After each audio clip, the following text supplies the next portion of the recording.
Welcome to एडुजोस में आप सभी लोगों का स्वागत है। दोस्तों आज 23 नवंबर को एसएससी जीडी की सभी शिफ्ट की परीक्षा खत्म हो चुकी है। तो सभी शिफ्ट में जो क्वेश्चंस पूछे गए हैं जीके जीएस और हिंदी के, इन सभी क्वेश्चंस को यहाँ पर हम लोग देखेंगे। 100% जेन्यून और ऑथेंटिक क्वेश्चन है जो एग्जाम में पूछे गए हैं, स्टूडेंट्स के द्वारा भेजे गए क्वेश्चंस हैं। और इन सभी क्वेश्चंस को आप जरूर देखिए क्योंकि आने वाली शिफ्ट में इससे काफ़ी आपको हेल्प मिलेगी। इसी तरह के क्वेश्चंस आपको देखने को मिलेंगे। अगर इस वीडियो का पीडीएफ फाइल आप लेना चाहते हैं तो हमारा एंड्रॉयड एप्लीकेशन इंस्टॉल कीजिए, वहाँ पर पीडीएफ जो है बिल्कुल फ्री में दी जा रही है। तो एंड्रॉयड एप्लीकेशन इंस्टॉल करने के लिए आपको गूगल प्ले स्टोर पर जाना है, वहाँ पर EDUJOSH सर्च करेंगे तो एडुजोस ऐप आ जाएगा हमारे लोगों के साथ। आप उसको इंस्टॉल कर लीजिए और एक बार साइन इन कर लीजिए। इसके बाद से आप लॉग आउट नहीं कीजिएगा तो आपको साइन इन करने की ज़रूरत नहीं पड़ेगी। तो वहाँ पर आपको डेली जो है वो पीडीएफ मिलती रहेगी। इस एप्लीकेशन को इंस्टॉल करने के लिए डायरेक्ट लिंक भी हमने नीचे डिस्क्रिप्शन में दे दिया है, वहाँ से आप उसे इंस्टॉल कर सकते हैं। जिन लोगों ने चैनल को अब तक सब्सक्राइब नहीं किया है, चैनल को सब्सक्राइब ज़रूर करें क्योंकि नोटिफिकेशन नहीं आता है तो उसके लिए बेल आइकन को भी प्रेस करें ताकि हर वीडियो का नोटिफिकेशन आ जाए। अब यहाँ पर पहला सवाल देखते हैं। मॉर्निंग से फर्स्ट शिफ्ट से स्टार्ट करेंगे और थर्ड शिफ्ट तक जाएंगे। तो जो भी क्वेश्चन आपको देखने को लगता है कि आपका लगता है कि फर्स्ट शिफ्ट में था तो आप उसके हिसाब से क्वेश्चन का मिलान जरूर कीजिएगा। क्रिकेट में सबसे तेज 22,000 रन किसने बनाए? आंसर होगा विराट कोहली। बचत खाते में या एफडी में जो पैसे जमा होते हैं उस पैसे के लिए बीमा राशि को 1 लाख रुपए से बढ़ाकर कितना कर दिया गया है? तो पहले जो थी वो सीमित थी, 1 लाख रुपए ही राशि को जो है वो बीमा बीमित थी, उसको अब 5 लाख रुपए कर दिया गया। इसको समझने के लिए हम इस तरह से समझ सकते हैं कि अगर आपके बैंक में, आपका मान लीजिए या किसी भी व्यक्ति के बैंक में अगर उसके खाते में 10 लाख रुपए पड़े हैं या 5 लाख रुपए पड़े हैं या फिर 1 लाख रुपए पड़े हैं, इनको मैं तीन अलग अलग रकम इसलिए दे रहा हूँ, आप इससे समझ जाएंगे आसानी से। क्योंकि अगर ये रकम है किसी के खाते में 1 लाख, किसी में 10, किसी में 5, तो बैंक किसी कारण से अगर बैंक दिवालिया घोषित हो जाता है, ठीक है, बैंक अगर दिवालिया घोषित हो जाता है तो उस व्यक्ति को पहले 1 लाख रुपए ही मिलते थे। तो 1 लाख वाला अगर कोई है तो उसको भी 1 लाख मिला, 5 लाख वाला है उसको भी 1 लाख रुपए ही मिलेगा और 10 लाख वाला है उसको भी 1 लाख रुपए ही मिलेगा। ये पहले था ऐसा। उसी राशि को बढ़ाकर अब 5 लाख रुपए कर दिया गया। तो अगर किसी के बैंक में 5 लाख रुपए हैं तो अब भी उसको 5 लाख रुपए मिलेगी। बैंक अगर दिवालिया होता है तो अगर करोड़ों रुपए पड़े हैं, 1 लाख रुपए को छोड़ दो, करोड़ों रुपए पड़े हैं, 100 करोड़ रुपए किसी के खाते में पड़े हैं, लेकिन अगर बैंक दिवालिया हो गया तो उसको मात्र 5 लाख रुपए ही मिलेंगे। तो ये है, ये जो नियम है, ये नए नियम में पहले तो 1 लाख ही था, अब बढ़ाकर 5 लाख कर दिया गया। तो ये सवाल पूछ दिया गया था। अब देखिए अगला सवाल यहाँ पर आपको याद रखना है जो पूछा गया है, बीजेपी की स्थापना कब हुई थी? तो बीजेपी की स्थापना हुई थी 1980 में। ठीक, नेक्स्ट क्वेश्चन देखिए। 2011 की जनगणना के अनुसार सबसे कम जनसंख्या घनत्व वाला राज्य पूछा गया, शायद अरुणाचल प्रदेश। इसके बाद क्वेश्चन पूछा गया फेनी पुल से संबंधित एक सवाल था। तो फेनी पुल जो है ये बांग्लादेश और भारत के बीच है, यानी ये दोनों देश को कनेक्ट करता है ये पुल। उसके बाद है शंख का विलोम पूछा गया था, तो घोंघा होगा शंख का विलोम। नेक्स्ट क्वेश्चन है गुरुमुखी लिपि के जनक पूछा गया, यानी इसको जो गुरुमुखी लिपि की शुरुआत किसने की थी? तो गुरु अंगद देव ने की थी। शिक्षक सम्मान पुरस्कार से संबंधित कोई प्रश्न पूछा गया है, ये क्वेश्चन जो है वो क्लियर नहीं है। जिसका कोई मूल्य न हो, हिंदी से ये क्वेश्चन पूछा गया था, अनेक शब्दों के लिए एक शब्द, तो ये अमूल्य होता है। विहंग का पर्यायवाची शब्द पूछा गया है। तो देखिए विहंग जो है वो पक्षी को कहते हैं, तो पक्षी इसका पर्यायवाची है। विहंग, मखग, ठीक है। उसके बाद चिड़िया, तो ये सब जो खग भी होता है, खग, तो ये भी याद रखिएगा। ये विहंगम और खग ये अलग अलग है। उसके बाद है पूजनीय का शुद्ध वर्तनी पूछा गया था, ये ऐसे लिख दिया जाता है पूजनीय, तो अक्सर लोग समझते हैं ये सही है, लेकिन एक्चुअली में पूजनीय इस तरह से सही है। ठीक है, पूजनीय ये एक्चुअल में सही वर्तनी है। तो ये सवाल पूछा गया था। कार्यक्रम का पूछा गया था, कार्यक्रम इसी तरह से बिल्कुल लिखा जाता है, शुद्ध वर्तनी इसकी यही है। नेक्स्ट है यहाँ पर क्वेश्चन, कारण का विलोम शब्द। तो कारण का विलोम शब्द कार्य होता है। हिंद महासागर का विश्व में कौन सा स्थान है? ये भी सवाल पूछा गया है, तो तीसरा स्थान है। यानी अगर बात करें कि महासागरों में सबसे बड़े महासागर में जो स्थान अगर आप देते हैं रैंकिंग की, सबसे बड़ा कौन, फिर दूसरा कौन, फिर तीसरा कौन, तो जो हिंद महासागर है वो तीसरे नंबर पर आता है। महात्मा गांधी 1 साल के लिए शायद लंदन गए थे, ऐसा क्वेश्चन पूछा गया, इस किसके कहने पर गए थे? ये क्वेश्चन क्लियर नहीं है। किस वर्ष पुर्तगाली गोवा आए थे? महात्मा गांधी से अब क्वेश्चन बहुत पूछा जा रहा है, तो मैं उम्मीद करूंगा कि आप सबको महात्मा गांधी से रिलेटेड वीडियो जो है वो चाहिए, तो कमेंट जरूर कीजिएगा अगर इससे रिलेटेड वीडियो चाहिए। तो महात्मा गांधी से संबंधित काफ़ी सारे प्रश्न हैं, उसकी वीडियो हमारे पास है। उस वीडियो को हम अपलोड जो है वो फिर से अपलोड करेंगे या फिर लिंक भी दे देंगे जहाँ से आप उस वीडियो को देख सकते हैं। तो यहाँ पर देखिए किस वर्ष पुर्तगाली गोवा आए थे? 1510 ईस्वी इसका आंसर होगा।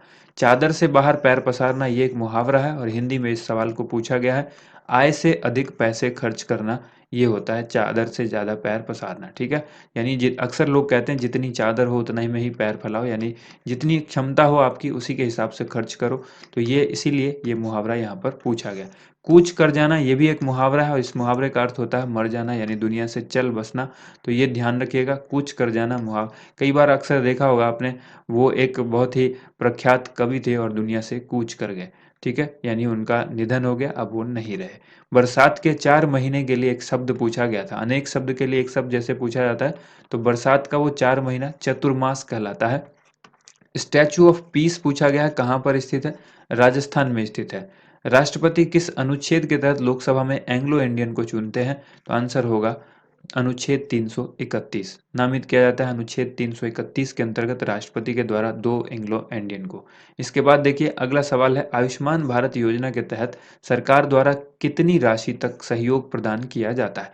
तो ये 5 लाख तक की बीमा होती है, यानी आयुष्मान भारत योजना के अंतर्गत कोई व्यक्ति 5 लाख तक की जो है मुफ्त इलाज की सुविधा प्राप्त कर सकता है। इसके बाद है, भारत के किस द्वीप पर एक पक्षी अभयारण्य है? ये भी सवाल पूछा गया है।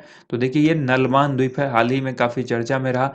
उड़ीसा राज्य में स्थित है, ये चिल्का झील के पास स्थित है। तो ये भी सवाल पूछा जा सकता है किस झील के पास स्थित है? तो आंसर कीजिएगा चिल्का झील। नेक्स्ट क्वेश्चन देखते हैं हम लोग, अगला सवाल यहाँ पर जो पूछा गया है, जावा गर्त किस महासागर में पड़ता है? तो ये हिंद महासागर में पड़ता है, ठीक है? इसमें भी यह ध्यान रखिएगा पूर्वी हिंद महासागर में पड़ता है। प्राण और दैहिक स्वतंत्रता का संरक्षण किस अनुच्छेद में है? तो अनुच्छेद 21 के अंदर है। कमर तोड़ना ये एक मुहावरा है और इस मुहावरे का अर्थ क्या होगा? इसका मुहावरे का अर्थ होगा बलहीन करना, यानी कमजोर करना, ठीक है? इसके बाद है, शरत कमल अचंत ये जो है किस खेल से संबंधित खिलाड़ी हैं? तो आंसर होगा टेबल टेनिस के खिलाड़ी हैं ये।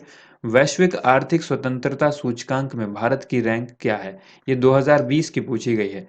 2020 की जो ये रैंक है वैश्विक आर्थिक स्वतंत्रता सूचकांक में भारत की रैंक, वो है 105, ठीक है? इसके बाद देखिए बाणभट्ट की रचना हर्षचरित जो है वो किस शासक की जीवनी से संबंधित है? तो इसमें जो है हर्षचरित जो है ये राजा हर्षवर्धन के बारे में जो है वो है, यानी उसकी जीवनी के बारे में है, ये बाणभट्ट ने लिखा है। बाणभट्ट की ये प्रसिद्ध पुस्तक है, इसको याद रखिएगा। हो सकता है सवाल आगे पूछ दे, हर्षचरित किसने लिखा? तो बाणभट्ट ने लिखा है। नेक्स्ट क्वेश्चन है, गुब्बारे में कौन सी गैस भरी जाती है? तो गुब्बारे के अंदर कौन सी गैस भरी जाती है? साधारणतः हीलियम और हाइड्रोजन गैस का इस्तेमाल किया जाता है। गांधी इरविन समझौता कब हुआ था? गांधी जी और लॉर्ड इरविन के बीच ये समझौता हुआ था 5 मार्च 1931 को। तो ये भी क्वेश्चन काफ़ी इंपॉर्टेंट था और आने वाले शिफ्ट में ये क्वेश्चन रिपीट भी हो सकता है। इक्विटास स्मॉल फाइनेंस बैंक के हाल ही में ब्रांड एम्बेसडर कौन बने हैं? स्मृति मंधाना को बनाया गया है इक्विटास स्मॉल फाइनेंस बैंक का।